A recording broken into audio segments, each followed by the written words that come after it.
Good morning student. Online class में आपका अभिनंदन है। हम आज बंगाल शैली के बारे में पढ़ेंगे। पुनरुत्थानकालीन कला।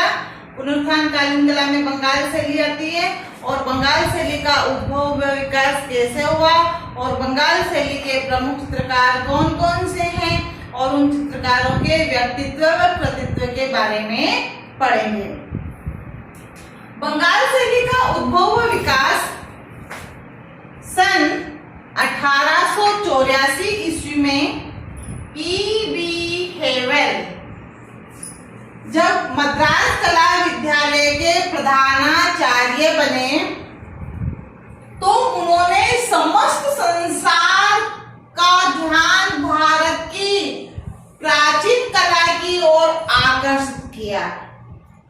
1884 में जब E.B. हेवेल कलकत्ता मद्रास कला विद्यालय के प्रधानाचार्य बने तो उन्होंने समस्त संसार का ध्यान जो है प्राचीन कला की ओर आकर्षित किया और आकर्षित करते हुए उन्होंने कहा, देखो क्या कहा, यूरोपीय कलाएं तो केवल सांसारिक वस्तुओं का ज्ञान कराती है। यूरोपीय कलाएं तो केवल सांसारिक वस्तुओं का ज्ञान कराती है, परंतु भारतीय कला सर्वव्यापी, अमर तथा अपार है। ये विचार E.B. हेवेल का था। क्या था? प्राचीन कला तो जो है उसकी तरफ ध्यान आकर्षित किया। यूरोपियन कलाएं तो केवल सांसारिक वस्तुओं का ज्ञान कराती है, परंतु भारतीय कला सर्वव्यापी, अमर तथा अपार है। कुछ समय पश्चात वे कलकत्ता स्कूल ऑफ आर्ट के प्रिंसिपल बने। अब पहले तो मद्रास के थे, अब कहाँ के हो गए? कलकत्ता स्कूल ऑफ आर्ट के प्रिंसिपल बने। उनके संपर्क में आए अवनींद्रनाथ ठाकुर। कौन आए? अवनींद्रनाथ आए और उन्होंने आगे चलकर बंगाल शैली या ठाकुर शैली का सूत्रपात किया और शांति निकेतन की स्थापना की। अवनींद्रनाथ ठाकुर E.B. हेवेल के संपर्क में आने पर उन्होंने पश्चिमी, ईरानी, जापानी, चीनी, मुगल व अजंता का प्रभाव उनकी शैलियों पर पड़ा और उन्होंने क्या किया, इन सब शैलियों के समन्वय से, इन सबको मिलाकर, इन सबके समन्वय से उन्होंने एक नवीन कला शैली का सूत्रपात किया जिसे बंगाल शैली कहा गया। कौन कौन सी शैलियों को समन्वय किया? पश्चिमी, ईरानी, जापानी, चीनी, मुगल व अजंता शैलियों का प्रभाव उनकी कला पे पड़ा और उन सब कलाओं का समन्वय किया। उन सबके समन्वय से उन्होंने एक नवीन शैली का सूत्रपात किया जिसे बंगाल शैली कहा गया। अवनींद्रनाथ ठाकुर जो है, इन्होंने अपने अनेक शिष्य बनाए और पूरे देश में इनका प्रचार जो किया, नवीन कला, बंगाल शैली कला का प्रचार किया।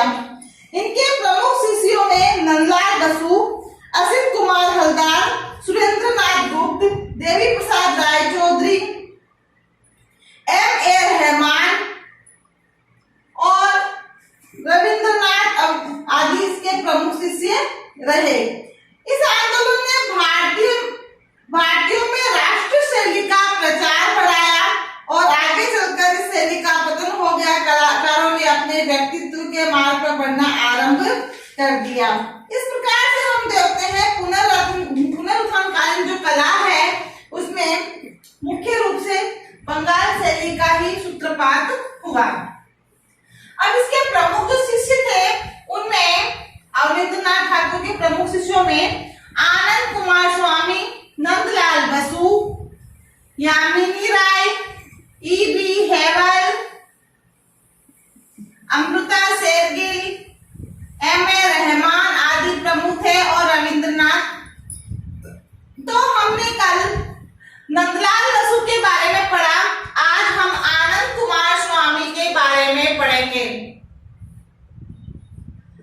बंगाल शैली के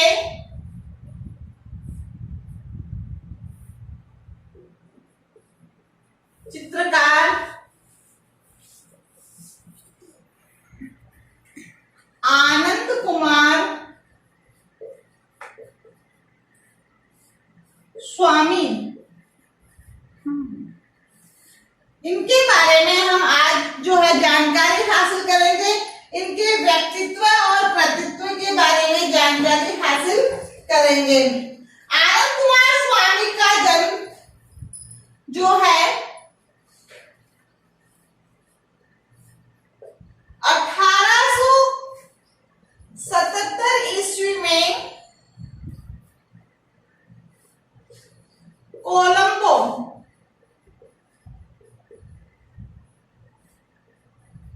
श्रीलंका में हुआ। आनंद कुमार स्वामी का जन्म कहाँ हुआ? 1877 ईस्वी में कोलंबो श्रीलंका में हुआ। इनके जो पिता थे वो तमिल थे। पिता क्या थे? तमिल।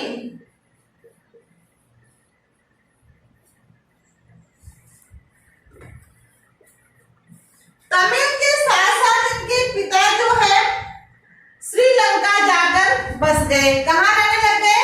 श्रीलंका रहने लग गए। निवास कहाँ किया? श्रीलंका में किया।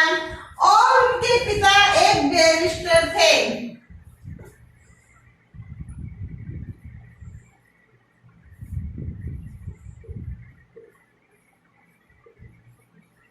बैरिस्टर थे यानी वकील थे। और इन्होंने एक अंग्रेज महिला से विवाह किया। बैरिस्टर थे और पिता ने एक अंग्रेज महिला से विवाह किया। उसके बाद जो है वहीं पे जो है श्रीलंका कोलंबो में ही आनंद कुमार स्वामी का जन्म हुआ। और कुछ समय के बाद, जन्म के कुछ समय बाद ही इनके पिता की क्या हो जाती है बेटे? मृत्यु।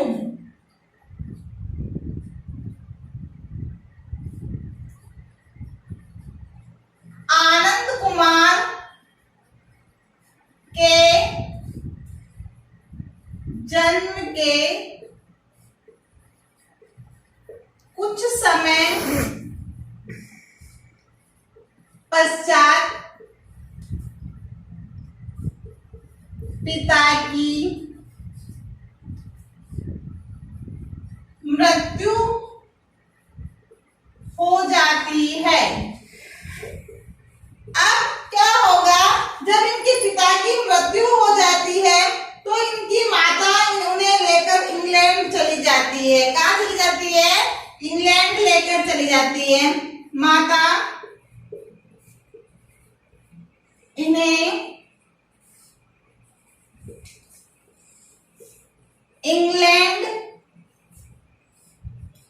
लेकर चली जाती है।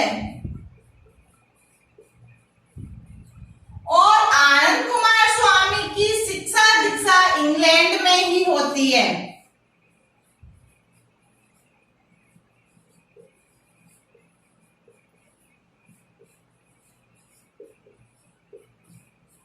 शिक्षा दीक्षा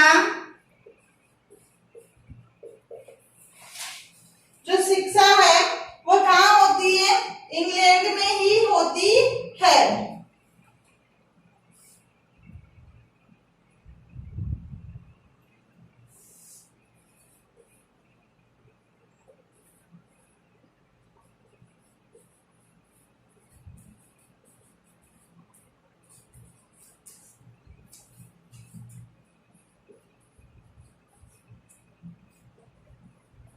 इंग्लैंड में ही होती है। उसके बाद जो है शिक्षा समाप्त कर आनंद कुमार स्वामी श्रीलंका में जो है एक अधिकारी के रूप में, क्या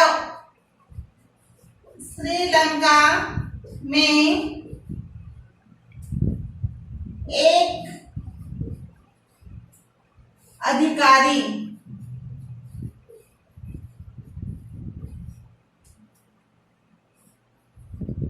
के रूप में,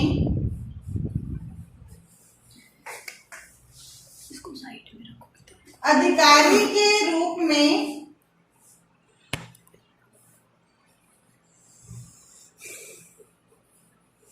कोलंबो में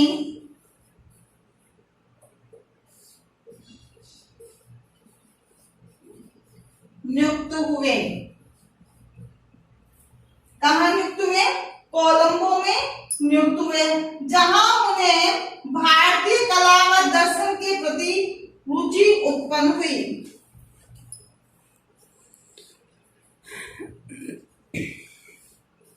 उन्हें भारतीय दर्शन के प्रति रुचि उत्पन्न हुई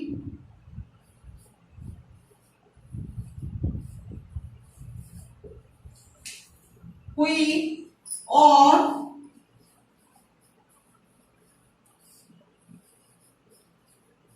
भारतीय कला की ओर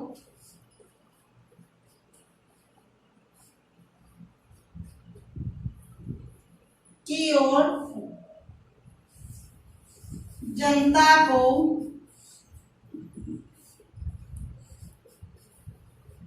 आकृष्ट किया। ये आनंद कुमार साहब जो है उनके बारे में मुख्य रूप से ये बात हुई। भारतीय कला दर्शन व संस्कृति का अनुराग उन्हें भारत के निकट व संपर्क में ले आया। तो इस प्रकार से हम देखते हैं कि आनंद कुमार स्वामी जो है उनके बारे में हम कई जो है जानकारियां हासिल करते हैं। उसके बाद में हम इनकी कला के बारे में जानकारी हासिल करेंगे। एक बार मैं पुनः जो है आनंद कुमार स्वामी के बारे में बता रही हूँ कि आनंद कुमार स्वामी का व्यक्तित्व जो है किस प्रकार का था। आनंद कुमार स्वामी का जो व्यक्तित्व के बारे में और कृतित्व के बारे में जो प्रश्न आता है उसमें मुख्य रूप से एक बात पूछी जाती है, वो यह होती है कि उनके व्यक्तित्व में उनके जन्म, उनकी शिक्षा और उनके कला के बारे में जानकारी होती है और उसके बाद में उनकी जो कला है वो हम देखेंगे और उसके बाद सम्मान और मृत्यु। तो आनंद कुमार स्वामी का जन्म 1877 ईस्वी में कोलंबो श्रीलंका में हुआ। इनके पिता तमिल थे, क्या थे? तमिल थे और वहीं जो है तमिल होने के कारण श्रीलंका में जाकर इनके पिता निवास करने लग गए। कहाँ के निवास करने लग गए? तमिल थे लेकिन श्रीलंका में निवास करने लगे। इनके पिता एक बैरिस्टर थे, क्या थे? वकील थे, बैरिस्टर थे। पिता ने एक अंग्रेज महिला से विवाह किया और आनंद कुमार स्वामी का जब जन्म हुआ श्रीलंका में, उस जन्म के कुछ समय पश्चात ही पिता की मृत्यु हो गई थी और माता ने फिर इंग्लैंड लेकर चली जाती है। कहाँ लेकर गई? इंग्लैंड लेकर चली जाती है। आनंद कुमार की सारी जो शिक्षा दीक्षा है वह माता इंग्लैंड में ही करवाती है। जब आनंद कुमार स्वामी शिक्षित होकर एक बड़े व्यक्ति बनते हैं तो श्रीलंका में एक अधिकारी के रूप में कार्य करते हैं और कोलंबो में वो नियुक्त होते हैं। एक अधिकारी के रूप में कोलंबो में नियुक्त होते हैं, जहां उन्हें भारतीय दर्शन के प्रति और कला के प्रति जो रुचि उत्पन्न होती है और उस रुचि को वह भारतीय कला और जनता को उसकी ओर आकृष्ट करते हैं। इस प्रकार से हम देखते हैं कि आनंद कुमार स्वामी की जो है प्रमुख रूप से कलाएं हैं वो इस प्रकार से हैं।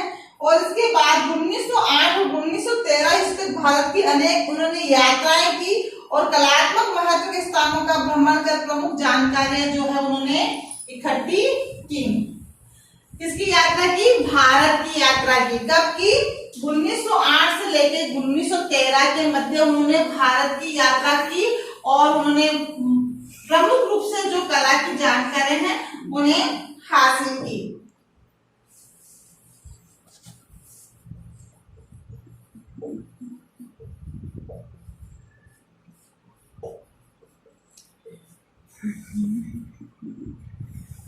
उन्नीस सौ 8 से 1913 के मध्य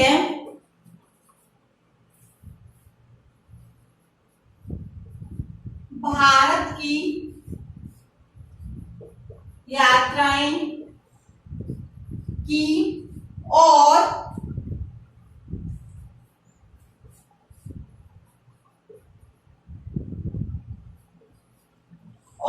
उन्होंने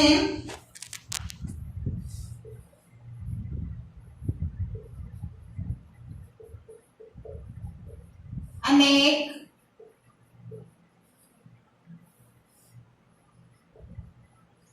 महत्वपूर्ण स्थानों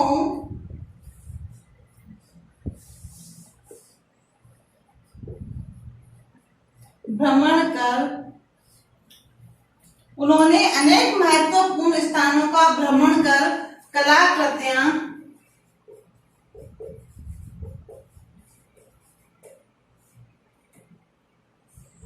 बनाई।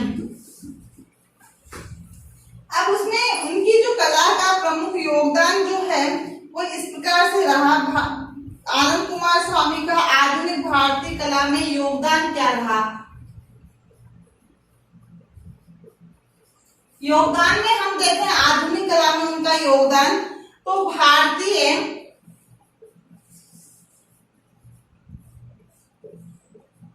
संस्कृति, कला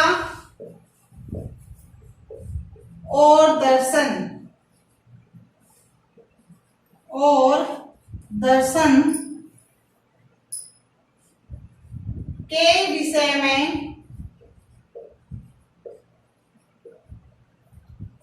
लगभग 20 ग्रंथों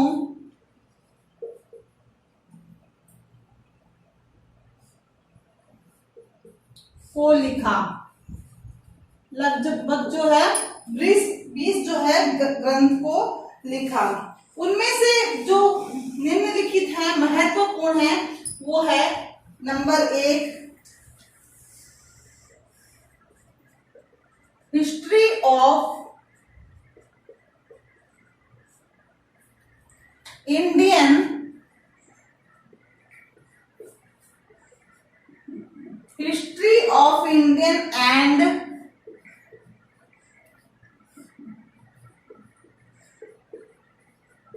and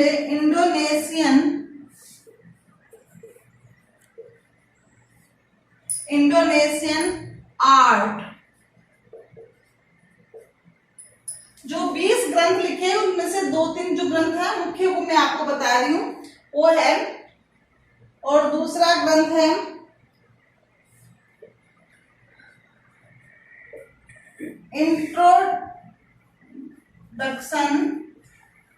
इंट्रोडक्शन ऑफ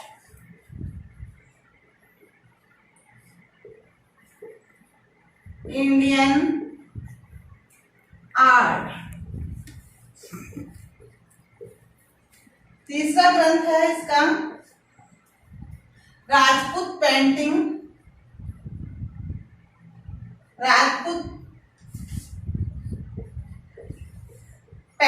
की बात हमने पहाड़ी शैली में पढ़ा था। राजपूत पेंटिंग की जो वर्णन पहाड़ी शैली में किया गया है।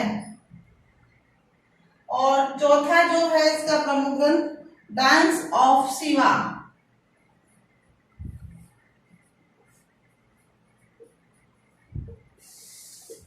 ये इसके प्रमुख ग्रंथ है, जो 20 ग्रंथ लिखे थे उसमें से प्रमुख ग्रंथ। इस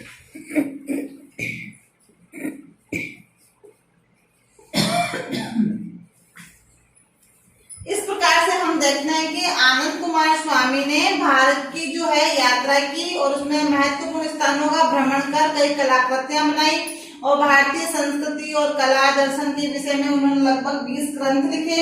उन 20 ग्रंथों में से ये 4 ग्रंथ जो है महत्वपूर्ण है। उसके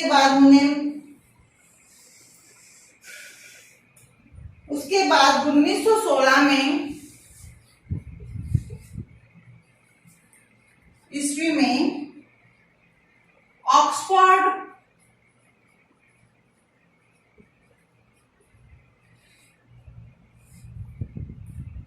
प्रेस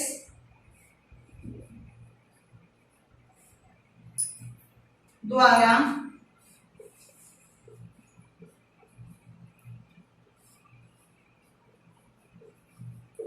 राजपूत कला पर जो है 2 सचित्र राजपूत कला पर 2 सचित्र खंड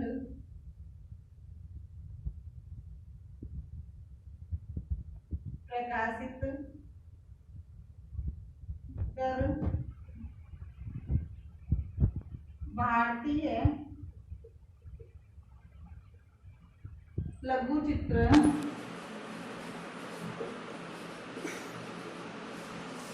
परंपरा भारतीय लघु चित्र परंपरा को विश्व के सम्मुख प्रस्तुत किया। परंपरा को विश्व के सम्मुख प्रस्तुत किया। इस प्रकार से हम देखते हैं कि इन्होंने जो है कई ग्रंथ लिखे और ग्रंथ लिखने के बाद इन्होंने जो है भारतीय लघु चित्रण परंपरा को जो है विश्व के सामने प्रस्तुत किया। इस तरह से हम देखते हैं कि भारतीय कला इतिहास में इनका महत्वपूर्ण जो है योगदान रहा है। बंगाल शैली में इनका महत्वपूर्ण योगदान रहा है। आनंद कुमार स्वामी भारतीय कला के उत्कृष्ट विवेचक के रूप में संसार भर में विख्यात हुए थे। उनके द्वारा लिखित जो पुस्तक है उसमें हम देखें उन्होंने जो पुस्तक लिखी है आनंद कुमार की मिरर ऑफ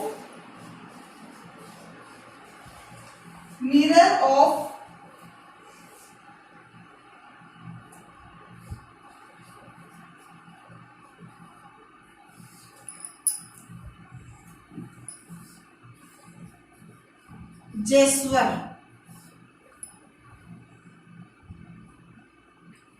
इसकी जो पुस्तक है आनंद कुमार स्वामी की पुस्तक जो प्रमुख रूप से रही है वह पुस्तक है mirror of gesture, Bengal school of painting, Bengal school of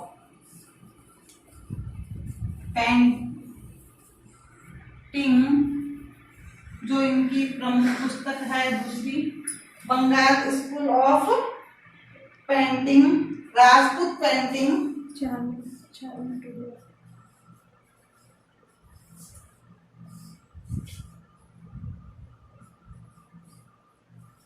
Rajput painting आदि इनकी जो है डांस ऑफ शिवा,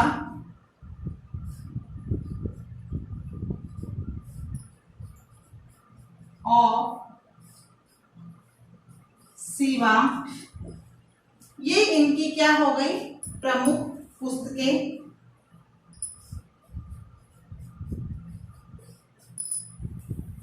इस तरह से आनंद कुमार स्वामी के बारे में हम व्यक्तित्व और कृतित्व के बारे में जानकारी हासिल करते हैं। हम आनंद कुमार स्वामी के बारे में एक बार पुनः दोहरान करते हुए आपको गृह कार्य देंगे। गृह कार्य में आपको लगभग 8 या 9 जो प्रश्न मिलेंगे वो इस प्रकार से है। गृह कार्य प्रश्न संख्या 1 में आपको मिलेगा आनंद कुमार स्वामी का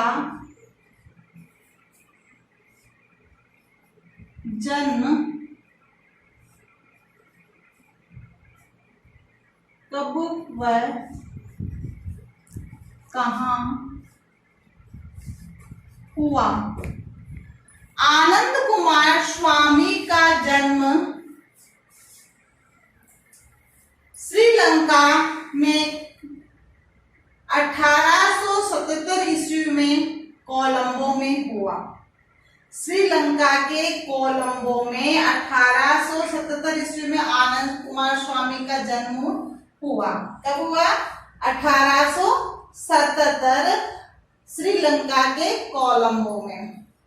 प्रश्न संख्या अपना नंबर 2 जो बनता है वो क्या है? आनंद कुमार स्वामी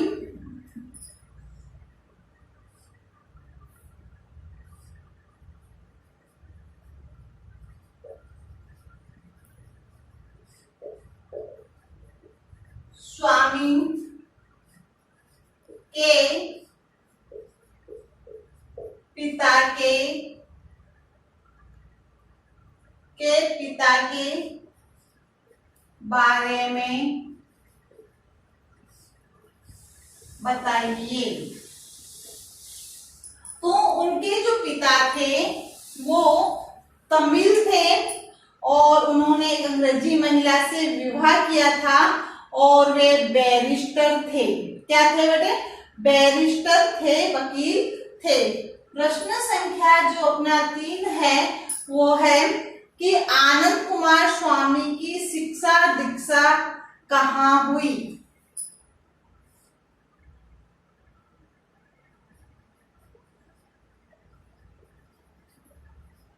कुमार स्वामी की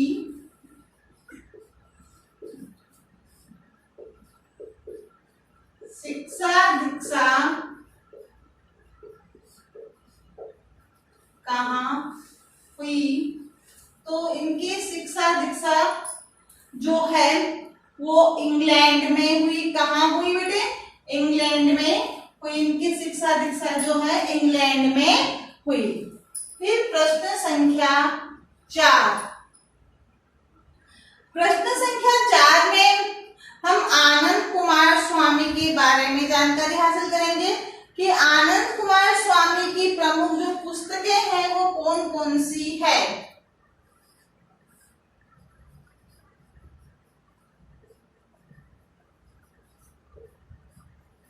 कि प्रमुख पुस्तकों के नाम बताइए। आनंद कुमार स्वामी की प्रमुख पुस्तकों के नाम बताइए। फिर अगला प्रश्न अपना, अब ये इस प्रकार के जो प्रश्न आते हैं ना बेटे, ये तो आते हैं आधे नंबर का, और अपना इस लेसन से एक प्रश्न आएगा 2 नंबर का। 2 नंबर का जो प्रश्न आएगा उसमें पूरा विवरण आ जाएगा आनंद कुमार स्वामी का। तो आनंद कुमार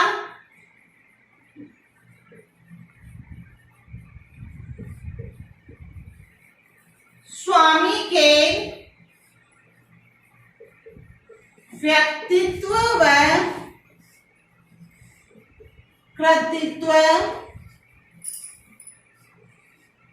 के बारे में बताइए। तो ये इस प्रकार का जो प्रश्न आएगा उसमें आनंद कुमार स्वामी का जन्म है, शिक्षा दीक्षा है, वो कहाँ कार्य करते थे, किस अधिकारी के रूप में वह नियुक्त हुए हैं, उनका भारतीय कला का भ्रमण जो है कहाँ कहाँ किया, किन स्थानों का भ्रमण किया, भारतीय कला में प्रमुख जो कार्य क्या किया, कौन कौन से ग्रंथ उन्होंने लिखे थे, उनमें प्रमुख ग्रंथ कौन से हैं और इनकी प्रमुख पुस्तकें कौन सी, वो सारा विवरण जो है आनंद कुमार स्वामी के व्यक्तित्व और कृतित्व में आ जाएगा। तो ऐसा जो प्रश्न आता है वो तो आता है 2 नंबर का, और ऐसे छोटे प्रश्न जो होते हैं वो होते हैं आधे नंबर के। के। तो अपना ये लेसन जो है ना बेटे, पुनरुत्थान कालीन कला बंगाल शैली, ये लेसन जो अपना है 2.5 नंबर का। इससे एक प्रश्न तो अपना आएगा छोटा और एक प्रश्न आएगा अपना बड़ा, 2 नंबर का निबंधात्मक प्रश्न आएगा। तो कल मैंने आपको नंदलाल बसु के बारे में बताया था, नंदलाल बसु का व्यक्तित्व व कृतित्व के बारे में और छोटे प्रश्न बताए। तो हम व्यक्तित्व और कृतित्व वाला प्रश्न कर लेंगे ना, तो हमारे छोटे प्रश्न अपने आप क्लियर हो जाएंगे। तो हमें छोटे प्रश्न जो उसमें 8-10 बनते हैं वो सारे याद हो जाएंगे। तो ऐसे ही हमने आनंद कुमार स्वामी का जन्म आपके इसमें पूरा तय है कि 1877 में श्रीलंका के कोलंबो में हुआ। उनके पिता तमिल थे, एक बैरिस्टर थे और उन्होंने अंग्रेज महिला से जो है विवाह किया था। आनंद कुमार स्वामी की शिक्षा दीक्षा जो है इंग्लैंड में हुई। कहाँ हुई? इंग्लैंड में हुई थी। बाद में उनके पिता की मृत्यु के पश्चात उनकी माता उन्हें इंग्लैंड ले गई थी और वहीं पर उनकी शिक्षा दीक्षा हुई। बाद में ये वापस कोलंबो एक अधिकारी के रूप में आए थे। आनंद कुमार स्वामी की प्रमुख पुस्तकों के नाम बताइए। तो प्रमुख जो पुस्तकें हैं इनकी, mirror of Jayaswal, Bengal school of painting, कौन सी है? Bengal school of painting, Rajput painting, dance of Shiva आदि इनकी जो है प्रमुख पुस्तकें हैं। कि 4 पुस्तकें इनकी प्रमुख है। इस प्रकार से हम देखते हैं कि छोटे प्रश्न और उसके बाद आनंद कुमार स्वामी के व्यक्तित्व व कृतित्व के बारे में आपको बताना है। तो व्यक्तित्व कृतित्व में आपका पूरा जो है सारांश उसमें आ जाएगा, उसका पूरा विवरण आ जाएगा। इस तरह से हम पुनरुत्थान कालीन कला के प्रमुख चित्रकार आनंद कुमार स्वामी के बारे में जानकारी हासिल की। कल हम अमृता शेरगिल के बारे में जानकारी हासिल करेंगे। Thank you.